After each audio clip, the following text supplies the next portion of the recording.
to support us with this.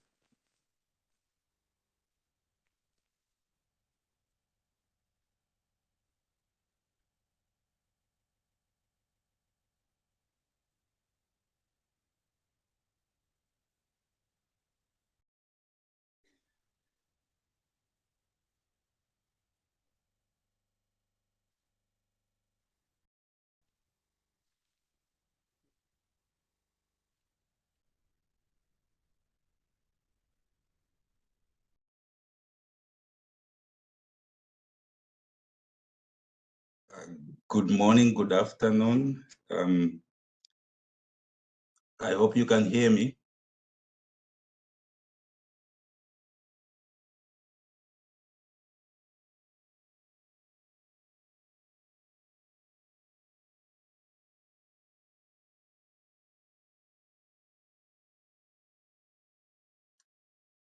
Yeah. So my name is Benjamin Panda. I am basically working for UNCTAD, Division for Africa, Least Developed Countries and Special Programs. I am joining you this morning in my personal capacity, although I'm going to speak passionately about issues that I think affect some of the countries that my work focuses on.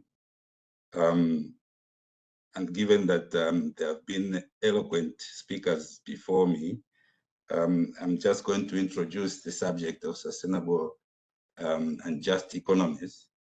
And I will dig deeper into making a case as to why we need to study global trends that affect sustainable development and affect sustainable development at all levels, and also the progress towards building just economies. Let me try to put up my video so you can see me. Perfect. Right. So now I will try to go through the slides very quickly and probably take a little bit of less than 15 minutes to present this. Now, as I mentioned, the concept of sustainable and just economies, I mean, it has been discussed at length, and I think the previous speakers have tried to dig deep into this. But just to reiterate that a just economy basically requires, a more equitable distribution of gains from economic growth, and sets in motion a process, a process that basically tries to reduce long-term, effects of an equal distribution of wealth, and adds basically a new dimension of a political economy dimension to the very concept of sustainable development at national level. Because as you introduce these kind of policies to reduce inequalities, basically what you're trying to do is to dismantle long-term concentration of wealth and try to make sure that the society is developing as a whole. And then it also revolves around an integrated process to achieving structural transformation that meets both sustainable development and social justice objectives, as Professor Khalifa eloquently put it in his presentation. Now, the question I ask in this presentation is, can the concepts that have been discussed, the concept of sustainable development, transformation and just economy, be applied at the regional and the global level? Now, if you may want to refer to perhaps the economic environment that is obtaining right now in the global sense. We're talking about countries now responding to multiple crises, the COVID-19, of course, the pandemic, recovery from that, the progressing climate crisis, and we also know that there's been food, energy, and cost of living and other crises that have happened, and countries are responding in various ways. Now, what is very clear is that countries that have prioritized, science, technology, and innovation, and international competitiveness of their exports have made some progress in recovering from the crisis. But of course, countries are doing this at different pace. So the recovery is at different levels from different regions, different countries. But what is clear is that trade and industrial policies are very key, as much as investments in science, technology, and innovation. That might be explaining why some private sector have become the engine of growth for some economies. Now, among the private sector, of course, the quest is really for profit. That's a leading motive for entrepreneurs as they explore their business strategies, environments, and so on. And of course, this leads to differences in terms of how much economies are, attracting investment funds. So if you look at the countries in the sub-region where you are, of course, you see that there's been a different pace at which countries have attracted foreign direct investment.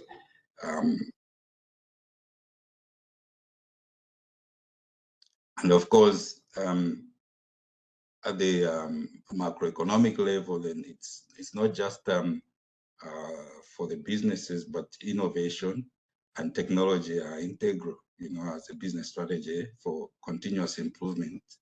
And so at the macro level, science and technology also becomes key in raising the national incomes. And the impact, of course, on growth depends on the business environment. If the business environment is such that it's encouraging science, technology, and innovation, then of course growth will be faster and sometimes more dynamic.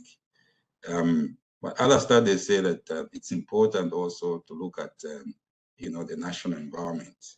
That's where economies that are, of course, the prevalence of poverty and informality, for example, in developing countries, the impact of science and technology is less pronounced. And so you see that these are economies that struggle even to achieve any sort of economic development. Now, we know from studies and from our own observations over time that, of course, investment enhances the capacity of the country to produce goods and services. And that's very important for sustainable development. The economic pillar is so important. But beyond just mobilizing the resources, land, labor, capital, natural resources, there is also a need, as we say, to look at the environment, because there is no, growth is not unlimited. There is always a limit to everything. So the resources are limited.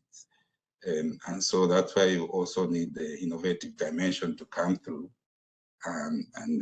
You need entrepreneurs who can shift actually your resources from activities that are low value added to activities that have higher value added, and which can break, into the international market for, competitive trade. So to put it in a nutshell, there are tangible and intangible factors that are critical for a country to have in order to maintain and, of course, improve productive capacities. Innovation is at the center of this, and of course, building on the natural resources as well as the other factors that a country can mobilize. Beyond this, you need structural change on a continuous basis, basically, in order to maintain competitiveness. Now, if you look at in global terms now, if you look at the progress that has been achieved in trying to reduce some of the inequalities, global inequalities, one of the key issues that one can quickly see is that if you look at the economy sizes as captured by GDP and GNI per capita, you will see that progress has been varied and in many respects uneven. Now,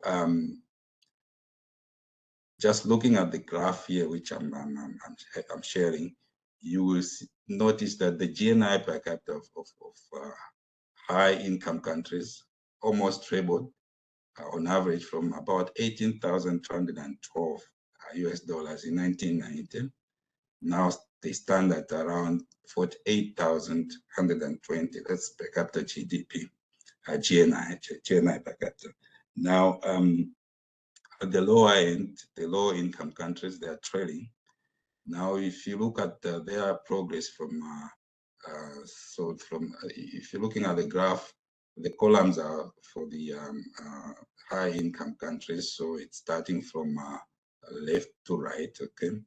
1990 up to 2021, and you are reading on the left axis. Now, for the other country groups, we are reading it from the right axis. So again, from left to right, from 1990 to 2021, and the low income is the one in red at the bottom there. Now, you can see that incomes, GNI per capita income increased by just $85 from 1990 to 2021. And they also, this is a group of countries, they also experienced a decline in their GNI per capita since 2010. Now that is a very concerning factor if you're looking at the question of reducing global inequalities. Now, among the high-income countries, of course, high-income countries in 2021 contributed 62% to the world GDP, which stood at 96 trillion in 2021. Middle-income countries, which is the yellow, they contributed 37%, while the low-income countries generated only 0.5% of the global income. Now, if we dig deeper now at the West Asian region where you are, you will find that, of course, there's been some progress among other countries. Of course, most countries recorded some progress, but there are a few cases that experience a significant drop in per capita income when you compare the figure in 2020 to the figure in 2010. Now it's particularly severe, of course, for Syria, and of course we know the problems that are there. But what is concerning is that the per capita income is less than 1,000, which is below the average for 2020 for the least developed countries. Okay, but of course the region is also home to some of the major economies, basically. So you see a very wide, disparity in terms of GNI per capita. Now, let's look at this from a perspective of global, trade, merchandise trade. It also shows that there's been, a fair and equal exchange going on. World exports, for example, topped 22 trillion in 2021, but more than half of the exports were developed countries, and least developed countries only contributed 1% to world exports. You can read this from the columns on your left. Now, if you look at the commodity shares in terms of what is traded in the world, you see that most, of the exports are actually manufactured goods. The primary commodities, which are the main export for the least developed countries that are lagging behind, only consisted of 17.7% of total world exports.